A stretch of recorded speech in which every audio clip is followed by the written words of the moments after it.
성도님들, 우리는 지난 주일에 오늘 읽은 본문 앞에 나오는 말씀을 함께 들었습니다. 지난 주일에는 이 집의 작은 아들, 둘째 아들 이야기를, 예수님의 이야기를 들었는데, 오늘은 이 집의 큰 아들 이야기를 좀 하려고 합니다. 어떤 아버지에게 두 아들이 있었는데, 한 아들이 아버지에게 와서 아버지가 돌아가시면 내게 남겨두실 그 유산을 지금 미리 주십시오. 그거 받아서 팔아서 먼 나라에 가서 다 까먹고 가난하게 되고 비참하게 되어서 겨우 생명부지하다가 아버지께로 돌아와서 아버지의 환영을 받으시고 그를 기다리던 아버지 품에 안겨서 그의 인생이 좀 변해졌어요. 그의 인생이 완전히 회복이 되었습니다. 이 일이 있어서 아버지는 기뻐하며 잔치를 벌였는데, 이제 오늘 본문은 거기에서 이어서 시작합니다. 이 큰아들이 밭에 가서 일을 하다가 집에 돌아왔는데 집에 잔치가 벌어졌습니다. 큰아들도 모르는 큰 잔치가 집에서 벌어졌죠. 종을 불렀습니다. 무슨 일이냐 물었더니 당신의 동생이 돌아왔습니다. 아버지가 큰 잔치를 베풀었습니다. 이렇게 하인이 말할 때 이 큰아들이 오늘 성경에 보시면 화가 확 치밀어 올랐습니다. 일을 종일 하고 집에 들어가서 씻고 식사하고 쉬어야 되는데 집에 들어가기 싫은 거죠. 왜 그렇습니까? 둘째 아들이 돌아와서 잔치가 벌어진 것 때문에 화가 났습니다. 그가 노하여 들어가고자 하지 아니하거늘. 화가 엄청 났습니다. 아버지가 나와서 들어가자, 아들아 들어가자, 같이 잔치를 즐기자 했을 때 이 큰아들이 아버지, 이 동생이 누군지 잊어버렸습니까? 아버지의 재산을 다 홀라당 날려버린 이 아들 아닙니까? 이럴 수 있습니까? 그리고 나는 아버지의 명을 한 번도 어긴 일이 없는데 염소 새끼도 하나 저에게 주어서 친구들과 먹게 하지 않으시고 재산 다 까먹은 이 아들 돌아왔을 때는 내가 기르고 보살핀 살찐 송아지를 동생을 위해서 잡으셨습니까? 아버지, 이럴 수 있습니까? 아버지가 얘야 들어가자, 이 동생은 죽었다가 살아난 것 아니냐, 내가 잃었다가 다시 찾은 아들 아니냐, 너는 나와 함께 있으니 이 재산 다 네 거 아니냐, 들어가자. 이 큰아들 들어갔을까요? 안 들어갔을까요? 예수님께서 이 비유를 여기에서 끝내셨어요. 여러분 같으면 들어갔으면 좋겠습니까? 안 들어갔으면 좋겠습니까? 들어가야죠. 저도 들어갔다 치고 이 비유를 생각하고 싶습니다. 오늘 저는 이 말씀을 따라서 한 세 가지 주제로 말씀을 함께 나누려고 합니다. 첫째는 화가 난 큰 아들 이야기입니다.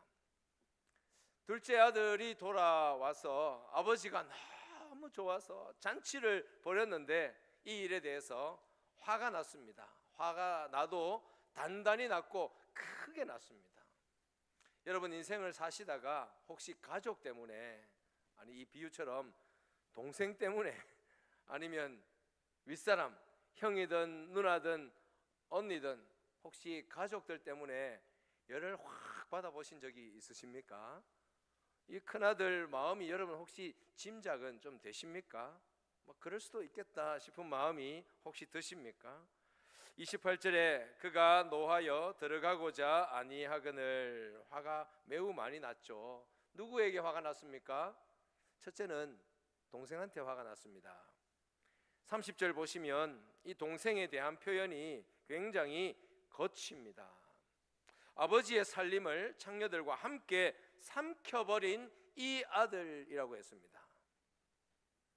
여러분 같으면 고생 많이 한 내 동생이 돌아왔구나 이렇게 하실 텐데, 이 비유에 나오는 이 큰아들은 아버지의 재산을 홀라당 다 까먹고 삼켜버린 이 아들이라고 말했습니다. 동생을 그렇게 표현하는 거예요. 형제 이야기가 나와서 당부를 드리고 싶은데, 예수님 믿는 우리 성도들은 이웃을 사랑하라는 주님의 계명을 받았습니다. 이웃을 사랑해야 되는데, 이웃을 사랑하면서 동시에 우리는 가까이 있는 사람들을 더 사랑해야 합니다. 가족 간에 더욱 사랑해야 하고, 형제 간에 더 사랑해야 하고, 우리 가까이 있는 성도들을 더 사랑해야 합니다. 그리고 우리의 이웃을 사랑해야 하는 거죠. 형제 간에 이 큰아들이 동생을 대하는 이런 태도는 주님의 비유에서 이것은 옳지 않다는 것을 이미 말씀하고 있습니다. 아버지의 재산을 삼켜버린 이 아들이 돌아왔다는 이 말에서 형이 지금 동생에게 굉장히 불편한 마음을, 화가 난 마음을 표현하고 있습니다. 그리고 아버지에 대해서도 화가 났다 하는 것을 짐작할 수 있습니다. 29절 보시면, 내게는 뭣도 안 줬어요? 염소 새끼 한 마리도 안 주셨는데, 29절과 30절을 읽을 때 그 사이에 그러나, 그런데 이렇게 넣어가지고 읽으면 본문을 더 잘 이해할 수 있습니다. 내게는 염소 새끼 한 마리도 안 주셨는데, 그런데 이 아버지의 재산을 다 까먹은 둘째 아들에게는 살찐 송아지를 주시다니요, 그 말입니다. 그러니까 아버지가 하시는 일에 대해서 지금 화가 또 났습니다. 이 둘째 아들이 돌아왔으면 최소한 한 반년 정도는 집에 종처럼 부려서 이 회개가, 이 뉘우치는 이 마음이 진실인지 아닌지를 좀 확인하고 난 다음에, 그러면 합격해서 잔치를 벌이면 좀 이해가 될 텐데, 오자마자 큰 잔치를 벌이는 아버지도 마음에 영 안 드는 거죠. 예수님의 또 다른 비유에 보면, 예수님의 비유 중에 그 포도원 품꾼 비유가 있거든요. 어떤 포도원의 주인, 이 비유에서 이 포도원 주인은 하나님을 가리킵니다. 포도원 주인이 나가서 일꾼을 데리고 오는데 아침 일찍 일꾼을 데리고 들어와서 일을 시켰습니다. 또 몇 시간 있다가 나가 보니까 일 찾는 사람이 있어서 데리고 왔습니다. 점심때도 데리고 왔습니다. 오후에도 데리고 왔습니다. 6시에 일 마치는데 오후 5시에도 기다리는 사람이 있어서 데리고 와서 일을 시켰습니다. 일 시킬 때마다 약속했습니다. 오늘 일당을 다 쳐주겠다. 첫 시간에 온 사람도 오늘 일당 주겠다 해서 들어왔고, 점심때 온 사람에게도 오늘 하루치 줄 테니까 가자. 5시에 데리고 들어갈 때도 오늘 하루치 줄 테니까 가서 일하자 해서 데리고 들어갔는데, 마지막 온 사람부터 일당을 주기 시작했습니다. 한 데나리온씩 하루 일당을 주기 시작하는데, 아침 일찍 온 사람이 속으로 기대감이 부풀어 올랐습니다. 이야, 1시간 일하고 하루 일당 받았으니 나는 오늘 12시간 일했으니까 12배 받겠네 싶었는데, 그 사람에게도 주인이 하나만 주었습니다. 이 사람이 화가 치밀어 올랐습니다. 이렇게 할 수 있습니까? 내가 뭐 잘못했느냐? 약속한 대로 하루 일당을 지급하지 않았느냐? 1시간만 일한 이 사람에게 내가 하루치를 주는 것은 너와의 약속과는 상관없고, 내가 이 사람에게 은혜를 베풀고자 하는데 네가 왜 그러냐? 오늘 우리는 예수님의 비유를 들으면서 우리가 큰아들 같이 되면 안 되겠구나. 예수님의 비유는 굉장히 쉽습니다. 비유를 들으면 어떻게 해야 하는지 금방 답이 나옵니다. 여러분, 큰아들 같이 돼야 되겠습니까? 말아야 되겠습니까? 어렵습니까? 너무 쉬워서 답 안 하시는 거죠. 질문 자체가 너무 쉬우면 답을 안 하시잖아요. 뻔하죠. 큰아들 같이 되어서는 안 되죠. 누가요? 우리 주님의 사람들, 그리스도인들이 큰아들 같이 되어서는 안 되는 거죠. 우리가 신앙생활을 하다 보면 성도들에게 화날 때가 있을 수도 있습니다. 직분자들에 대해서도 화날 때가 있을 수 있고, 심지어는 목회자에게도 화날 때가 있을 수 있습니다. 여러분, 혹시 교회 다니시면서 성도들 때문에, 직분자 때문에, 목회자 때문에 화나 보신 적 있으십니까? 너무 끄떡거리면 제가 미안하니까 속으로만. 우리가 그럴 수 있잖아요. 그런데 그런 우리에게 말씀하십니다. 큰아들같이 되어서는 안 된다. 우리가 성도들을 대할 때, 또 어떤 때는 하나님에 대해서, 여러분, 하나님께 혹시 화나 보신 적 있으세요? 기도하다가, 아니면 어떤 상황 때문에 하나님께 화내 보신 적 있으십니까?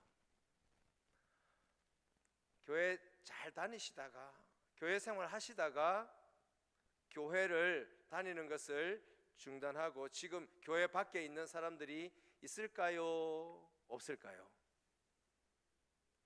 그래서 우리 지난 새생명 축제 때 떠난 분들 다시 초청하자고 기도하고 애를 썼던 것 아니겠습니까? 교회를 떠났다가 돌아오신 분도 계시고, 또 교회에 있다가 떠난 분도 계시고, 성도들 때문에, 교인들 때문에, 교회가 하는 일 때문에 화가 난 경우도 있지만, 어떤 경우는 하나님과 1대1로 화가 나서 교회 가기 싫은 마음이 생겨서 교회로부터 멀어진 그런 분들도 실제로 있고, 지금 한국 교회의 통계가 많다, 그렇게 보여주고 있습니다. 다 이유가 있어요. 나름대로. 이 큰아들도, 큰아들 입장에서는 이유가 있죠. 이해가 안 되는 거예요. 동생한테 잘해주는 것도 이해가 안 되고, 아버지가 이렇게 하시는 아버지도 이해가 안 되는 거죠. 이 부분에 대해서는 제가 마치는 시간에 조금 더 설명을 좀 하도록 하겠습니다.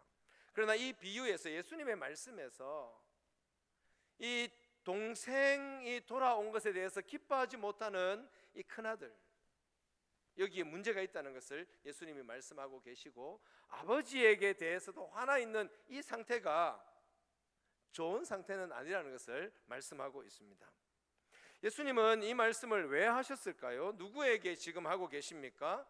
둘째 아들 같은 사람들이라면 기다리는 아버지가 있으니 아버지께로 돌아오라는 말씀이죠. 아버지가 기다리고 계신다. 큰아들 같은 사람들에게는 아버지의 마음을 좀 알아라고, 아버지 마음을 좀 알고 생활하라고 이 비유를 말씀하시는 거죠. 아버지의 마음을, 둘째 아들이 돌아왔을 때 기뻐하는, 성경을 읽어보면 큰아들이 아버지에게 이렇게 말하거든. 내가 한 번도 아버지의 명을 어긴 적도 없는데 왜 내게는 염소 새끼 한 마리도 안 주셨습니까? 할 때 내가 아버지의 명을 어긴 적이 없다, 그렇게 말했는데, 이 큰아들이 몰랐던 게 있었죠. 아버지의 마음을 몰랐습니다. 그가 아버지의 명을 따라서 밭일을, 농사일을 해야 될 집안의 사업을 열심히 한 것은 잘한 부분이지만, 동생이 돌아올 때까지 기다리고 기다리는 아프신 아버지의 마음을 몰랐다는 거예요. 둘째 아들이 돌아오기를 그토록 기다리는 아버지의 마음을 좀 알아라. 둘째 아들이 돌아왔을 때 기다림이 깊었던 것처럼 기쁨은 엄청 커진 거죠. 주님이 우리를 기다리셨고, 우리가 돌아왔을 때 주님이, 우리 하나님이 그렇게 기뻐하셨다는 것을 생각해야 합니다. 둘째 아들이 돌아왔을 때 크게 기뻐하는 아버지의 마음을 좀 알아라. 이게 예수님의 비유의 내용입니다. 오늘 우리는 어떤 마음으로 살아가야 할까요? 예수님의 비유의 말씀을 들었습니다. 예수님의 이야기를 들었습니다. 지난주에는 기다리시는 하나님 아버지의 마음을 알았으면 그 아버지의 마음을 시원하게 하기 위해서 떠난 사람들, 교회 밖에 있는 사람들에 대해서 아버지의 마음을 시원하게 하는 것이 뭡니까? 복음을 전하고 교회로 그들을 초대하고 기다리시는 주님의 품을 소개하고 알리는 것이죠. 새생명 축제 주일을 보내고 또 우리 교회에서 신앙생활을 이제 시작하고 있는 새가족 성도들을 볼 때, 그리고 우리 곁에 있는 성도들 한 분 한 분을 볼 때, 여러분 우리의 마음의 눈을 다시 떠서 감았다가 다시 떠서 여기 있는 한 분 한 분들이 전부 다 천국의 보석들이라 생각하시고 상상으로 환상으로 믿음으로 모두가 반짝반짝 빛나는 분들이라고 생각할 때 이곳은 정말 천국이 되는 것입니다. 우리가 주님께 기쁨이 되었다. 우리가 처음 교회에 왔을 때 학습, 세례, 입교 교육 중이고 신앙 고백을 준비하고 있는 분들, 이분들이 믿음의 고백을 하고 학습받고 세례받고 입교할 때 하나님께서 얼마나 기뻐하실까. 그래서 우리는 학습 세례식을 볼 때 교회의 축제 잔치가 되어야 합니다. 하나님이 얼마나 기뻐하시는가, 그 기쁨에 우리도 동참할 수 있어야 되는 것이죠. 그분들만이 아니라 우리도 마찬가지입니다. 주님이 여러분 한 분 한 분을 얼마나 기뻐하셨던가를 생각해야 하고, 또 지금도 주님은 우리를 기뻐하십니다. 이제 부모가 되니까 자녀들이 얼마나 귀한지 알아가고, 우리 아이들이 아주 어릴 때 제가 새벽기도 가려고 일어나서 자고 있는 아이를 이렇게 보고 있는데 그때 너무 좋아서 막 가슴이 막 뛰는 것을 느꼈어요. 그래서 막 볼을 비비고 교회 간 적이 있거든요. 그러면서 스바냐 3장 17절 말씀을 또 올렸습니다. 스바냐 3장 17절에 그가 너로 말미암아 기쁨을 이기지 못하시며, 기쁨을 이기지, 너무 좋아서 벌벌 떨리는 상태, 이것이 하나님이 우리를 기뻐하시는 마음입니다. 옛날에 들었어요. 어떤 할머니가 손자가 너무 귀여워가지고 코를 물고 막 이렇게 하다가 코가 떨어졌대요. 얼마나 좋으면 그랬을까. 실제인지 아닌지 저는 확인 안 했지만 그랬다는 거예요. 여러분 그 감정이, 그 느낌이 뭔지 아시죠? 여기 할아버지 할머니 된 분들 아시잖아요. 주님이 우리를 얼마나 기뻐하시는가를 보여주는 성경의 한 구절입니다. 너무 좋아서 기쁨을 이기지 못하시는 거죠. 하나님은 우리가 하나님의 마음을 아는 자로, 동생을 둘째 아들이 돌아왔을 때 기뻐할 수 있는 마음을 가지고 살도록, 그 아들을 기뻐하시는 아버지 마음을 알고 살도록 그렇게 우리에게 오늘 말씀하고 계시고, 이야기지만 예수님의 말씀은 명령이에요. 우리가 어떻게 살아야 하는지를 가르쳐 주시지만 그것은 우리에게 주시는 명령입니다. 화가 난 큰 아들로 살겠습니까? 아버지의 마음을 아는 큰 아들로 사시겠습니까? 아버지의 마음을 알아 기쁘시게 하는 성도님들이 되시기를 기원합니다. 두 번째는 아버지 이야기를 좀 하겠습니다. 큰 아들이 화가 나서 집에 안 들어오는 거예요. 얘들아, 문 닫아라, 문 잠궈라. 동생도 저렇게 귀히 여길 줄 모르고 아버지 마음도 모르는 저 큰아들 못 들어오게 문 잠궈라, 이렇게 하지 않으시고 아버지가 나와서 큰아들을 권하고 있습니다. 들어가자.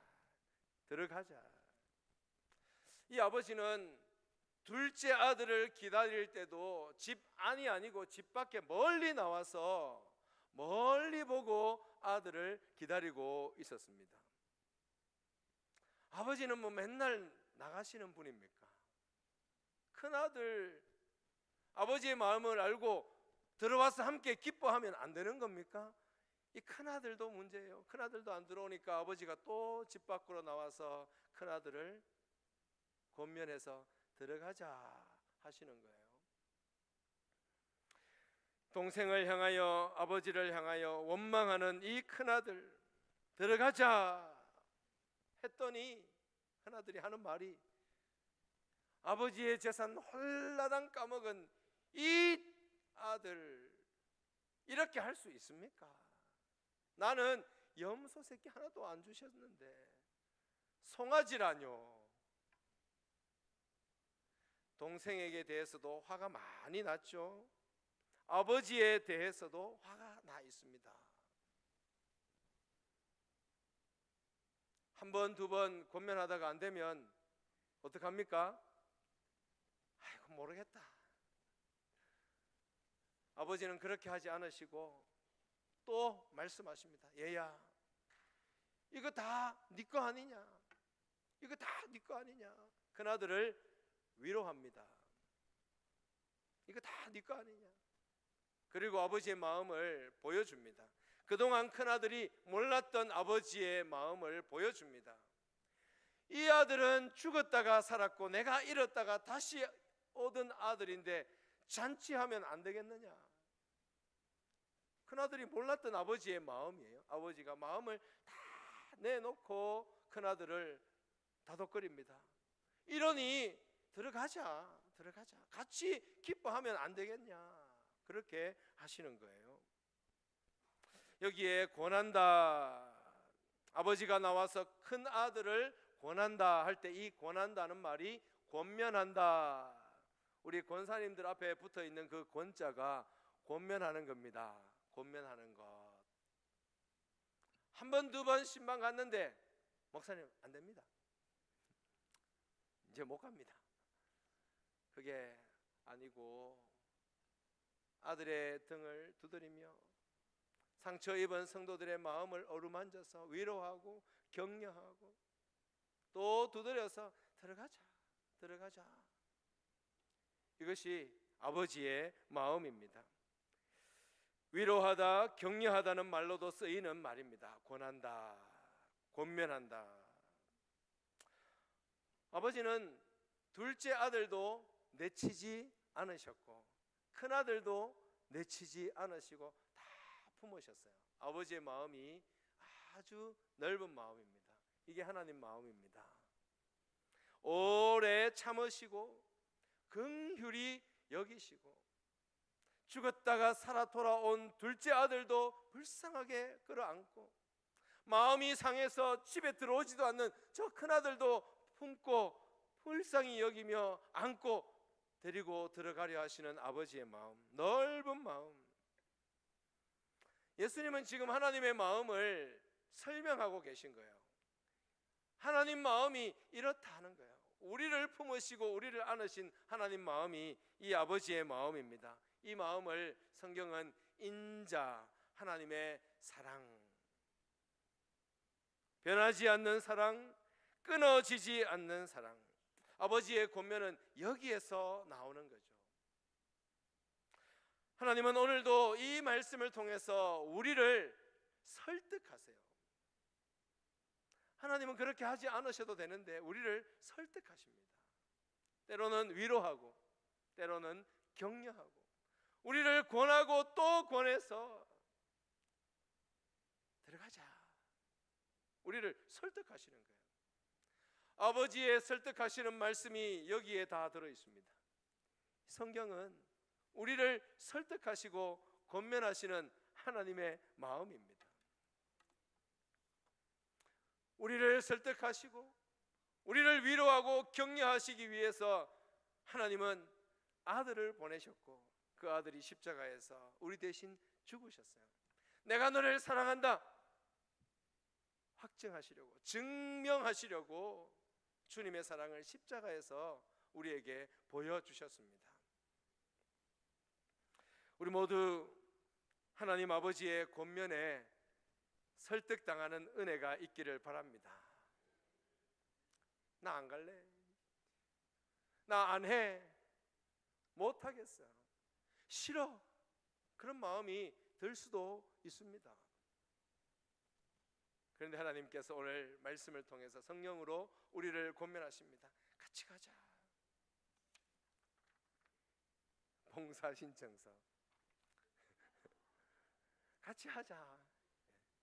같이 하자. 싫어.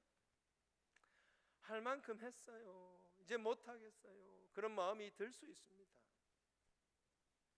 주님이 우리를 격려하십니다. 같이 하자. 뭐라도 같이 하자. 작은 일이라도 같이 하자. 오늘 말씀의 세 번째 주제입니다. 오늘 예배를 마치면 직분자 지명투표를 위한 공동의회가 열립니다. 교회의 직분자와 관련해서 오늘 말씀을 조금 적용하고 말씀을 마치겠습니다. 교회의 직분자는 첫째로 화가 난 큰아들이 되어서는 안 되겠습니다. 직분자도 화날 수 있고 그렇습니다만은 주님의 말씀을 들어보니 화가 난 큰아들은 하나님의 마음을 기쁘시게 하는 아들은 아닌 거죠. 여러분, 무슨 일 때문에 혹 화가 나 있으십니까? 누구 때문에 화가 나 있습니까? 다 날려버리시기를 바랍니다. 오늘 성령께서, 우리 하나님께서 우리를 권면하시고 위로하시고 격려하시고 들어가자. 천국 공동체 안에서 함께 천국을 가꾸어 보자 말씀하십니다. 싫을 수도 있고 들어가기 싫을 수도 있고 하기 싫을 수도 있지만, 우리끼리라면 얼마든지 뒤로 뺄 수 있지만, 우리를 위해서 아들을 내주시고 우리를 위해서 생명 주신 주님께서 우리가 잘 아는 그 피 묻은 손으로 같이 가자 말씀하실 때 화가 난 큰아들의 모습은 아닌 것 같아요. 둘째 아들 같은 성도들이 있어도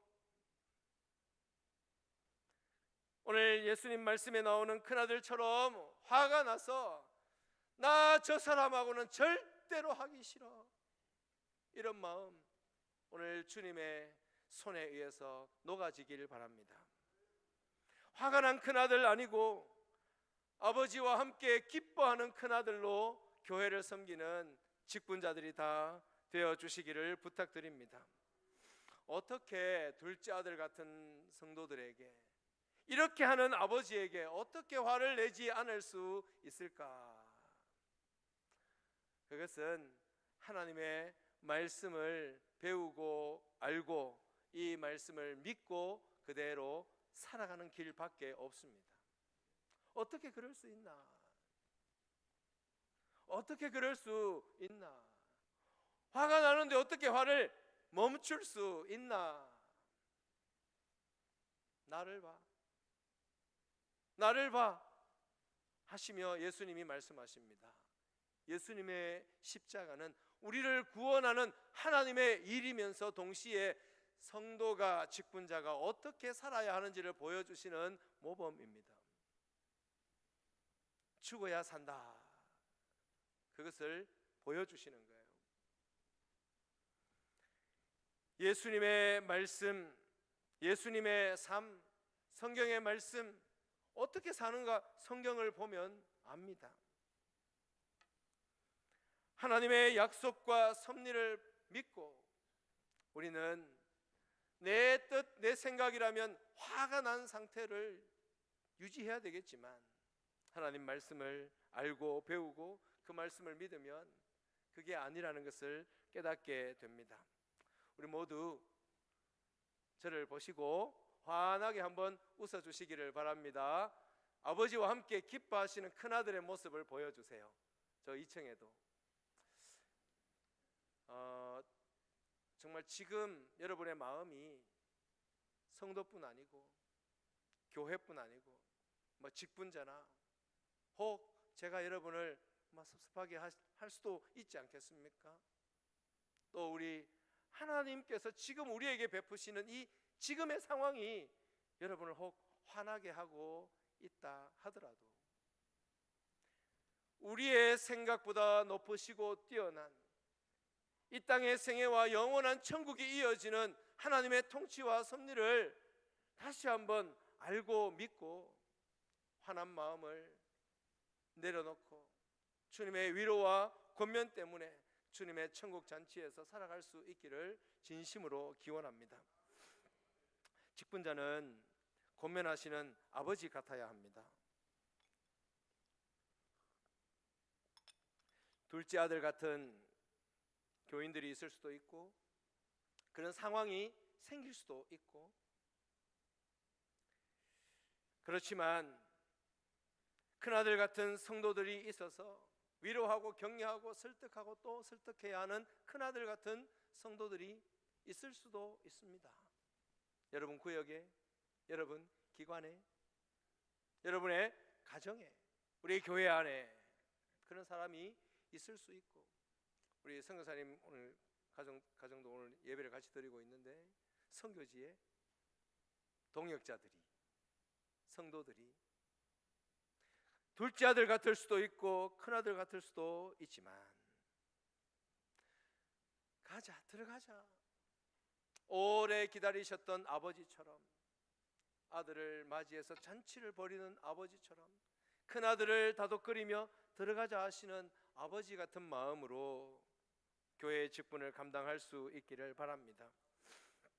여기에 권한다는 말이 뭐 위로한다, 격려한다는 말이 있는데 그것 말고 이 권한다는 말과 성령 하나님을 가리키는 성경의 또 다른 표현인 보혜사, 우리를 돕는 분, 하나님과 우리 사이의 중재자, 보혜사라는 말과 여기에 권한다는 이 말의 어근, 이 두 말이 같은 데서 나왔다는 거예요.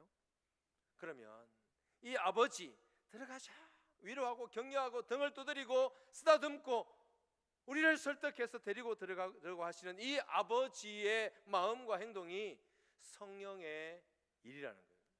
성령 하나님이 지금도 우리를 위로하시고 격려하시고 우리를 설득하시고 주님의 일에 쓰임받도록 우리를 인도해 가신다는 겁니다.